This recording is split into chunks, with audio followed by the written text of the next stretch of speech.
Hello বন্ধুরা, এখন দুপুর হয়ে গিয়েছে, 1:30 বাজছে। আমার এখন অত রান্না বান্না হয়নি, মোটামুটি অল্প স্বল্প হয়েছে। ভাতটা নেমেছে, এই দেখো। আর আমার এই যে বাজার থেকে কি আনলো তখন তোমাদেরকে দেখানো হয়নি। এই যে এনেছে ভেটকি মাছ। এই ভেটকি মাছ অনেক বড়, ভেটকি মাছটা। এখানে অত ভেটকি মাছ আসে না, পাওয়া যায় না, মাঝে মধ্যে আসে ভেটকি, ইলিশ। এই দেখো বন্ধুরা, এই ভেটকি মাছের আমি কাঁচকলা দিয়ে একটু ঝোল ঝোল করে তরকারি করব। জানি না কেমন করে, এক জানাই ভেটকি মাছের পাতুরি ফিশ ফ্রাই হয়, অত শত আমি এখন বানাবো না।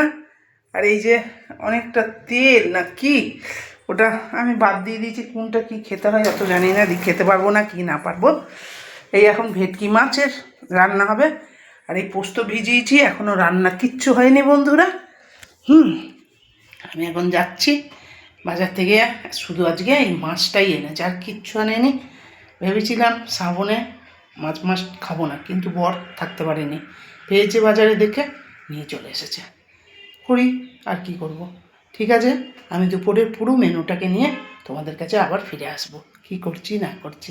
ঠিক আছে, এখন রাখি, বাই, ভালো থেকো, গুড আফটারনুন।